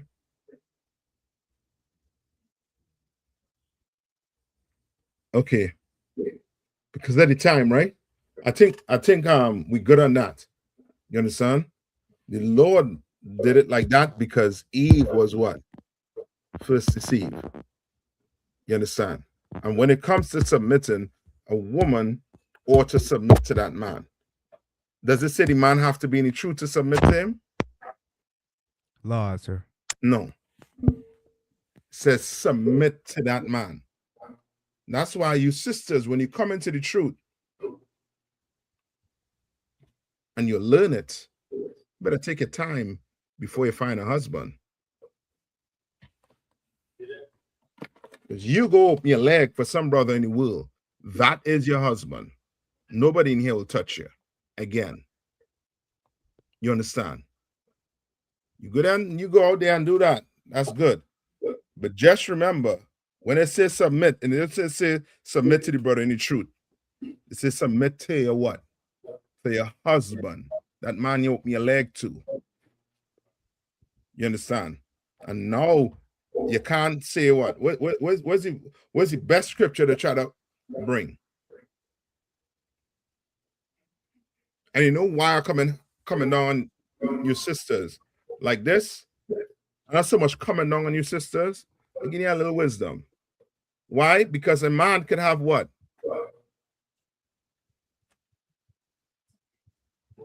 When it comes to marriage. A man could what? Or you could say, your ribs know what you are believing in. Multiple wives. Yes. That's right. A man can have multiple wives. So guess what? This one ain't doing what you say to do. Guess what you're going to do? Go get another one, sir. You understand? But that don't mean to go buck wild because you'll get checked in here. And you'll have to hold on to those two, you know what I mean? Those two women. You understand? I'm saying this because the sister, once you open your leg for that man, that's your man for the rest of your life. So take your time. You need to rush. You know what I mean? Ain't no race you're running here. You understand? Take your time. Because once you get in that relationship, you can't say, well, Slack, yes, sir. How do I leave? He don't want to stop smoking. Now you got to take that smoky breath, sis. You got to take that smoke on that t-shirt. I love him. You understand? But you can't smoke with him. You can't do drugs with him. You can't sit down and eat pork with him. You understand? But you better make him a turkey sandwich. You better take care of that man like you'll take care of brother in his school. You understand? Don't do like the Christian church where the woman, she want to take care of the priest. But because the man at home ain't want to go to church, guess what happened to the man? What to do with the man? We want to go to church. Slacker, sir. Uh-huh. She mistreat him. She don't feed him. She don't be submissive to him, sir. Yes. She don't feed him. And she want to hold back due benevolence. Right. You understand? Yeah. Well, in here, you can't do that. You're going to have to, you got to go in there, do your duty, and then you got to come out the room and do your duty. With the fear of God in you. You understand? So take your time. Slug, sir. All right? Come on. If I could, so I did a breakdown, sir. So like I know you had Officer Margo Ward's question ahead of time, sir. So like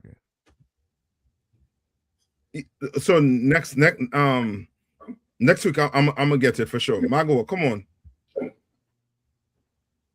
Or if I finish Margo on quick, then I could get it. All right. Who is that talking? Nadia, sir. Nadia? Okay. Come on. I think it's Genesis, what, 9? Genesis chapter 9 and verse 5. The question Go was, ahead. is it saying that God will get vengeance using the hands of humans or animals for them taking the life of someone else? Okay, come on. Mm-hmm. So this is the book of Genesis, chapter 9 and verse 5. Skip to verse 4, I believe. So the brothers and sisters, let me kind of get So this just. is the book of Genesis, chapter 9 and verse 4. Mm-hmm.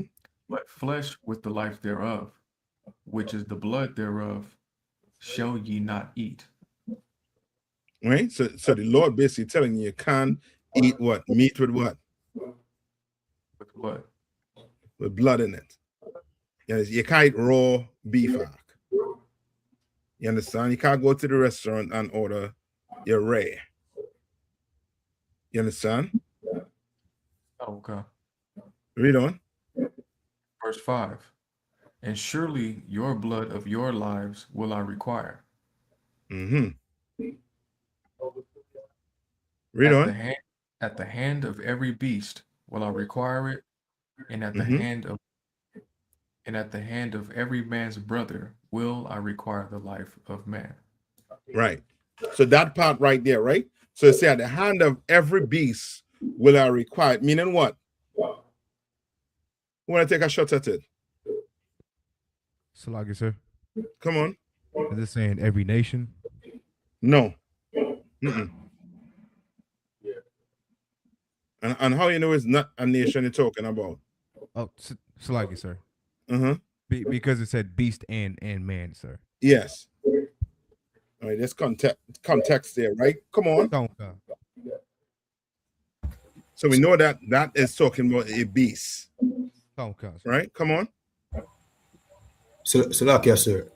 Mm-hmm. Is it saying that if an animal shed a man's blood, he might require it from the animal, and if a man shed a man's blood, he might require it from that man?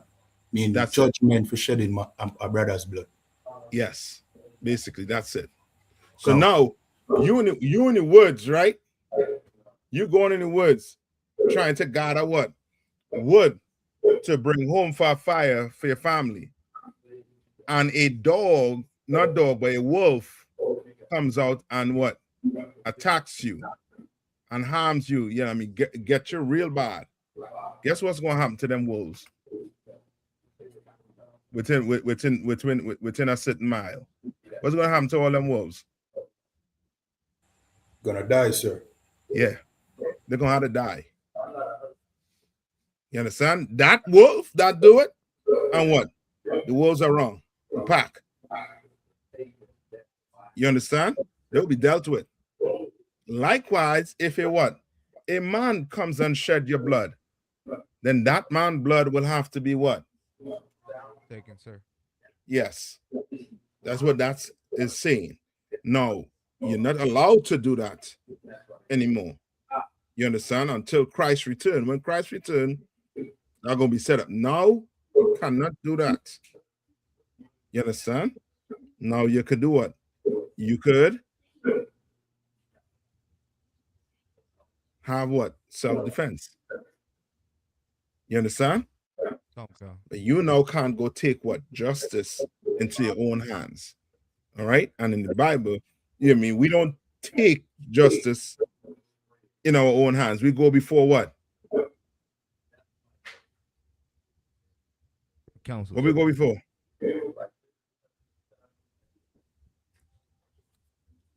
What we go before? The priest. Priest decides. You understand? Okay. Right? So you understand that, right? So it's basically saying, you know what I mean, blood for blood, basically. Okay. Right? What? Annabelle. Let's see the time. Yeah, now they have. You could you hold it for next week? Come on, sir. Or send me it. Send my text. Come on, sir. I can do that.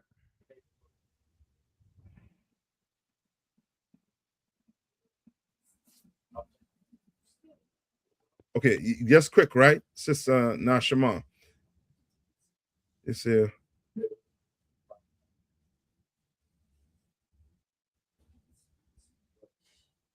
Yes, he is your husband.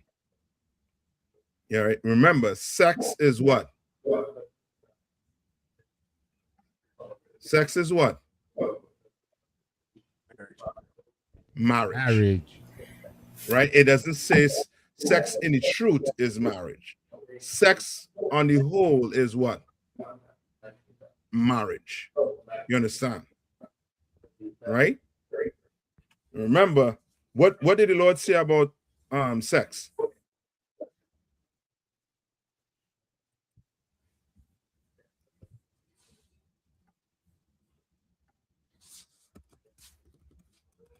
In the New Testament.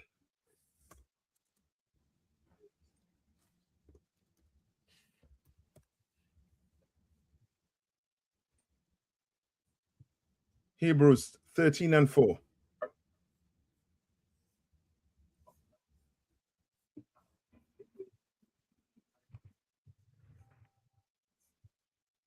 Okay. This is the book of Hebrews, chapter 13 and verse 4. Marriage is honorable in all. What is that saying?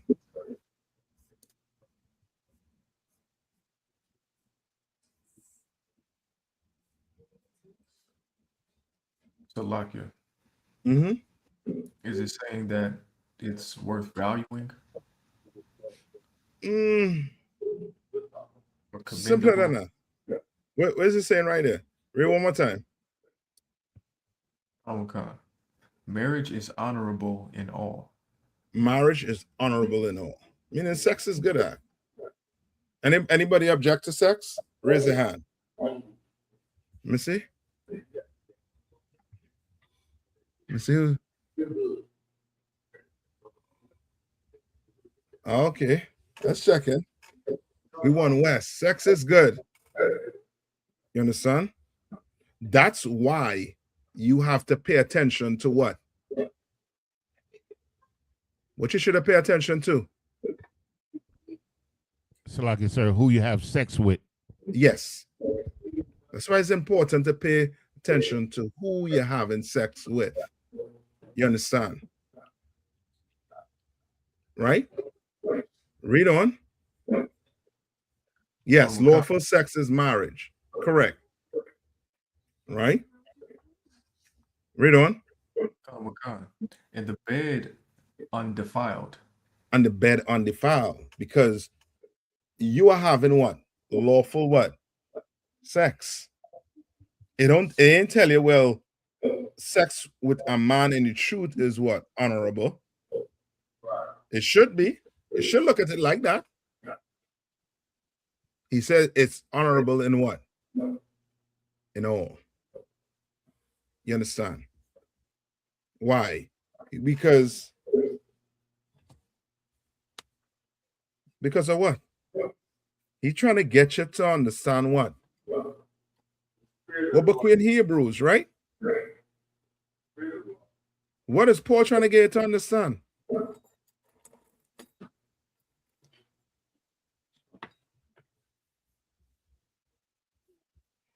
Like it, sir. Come on. The spirit of the law.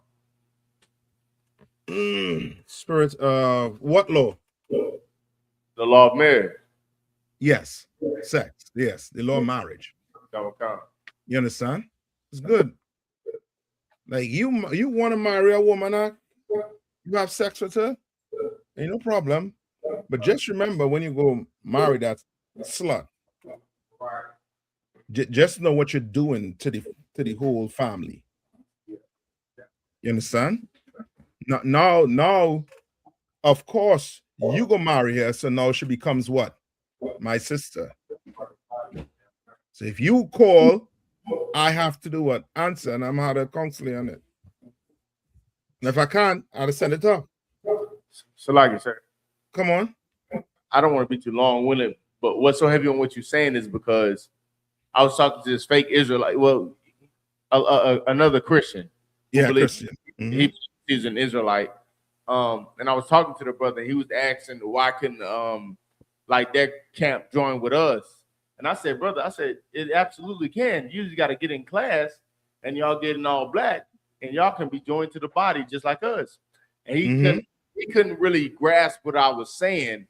But like what you just said was so heavy because in their camp, the aspect of marriage, yes, they can marry multiple women, but they don't train their women, if that makes sense. I don't want to get, like I said, I don't want to get long-winded, but they allow their men to have multiple wives, but have damn near no ordinance over their women. Like the women are just, if they obey the law, they obey it.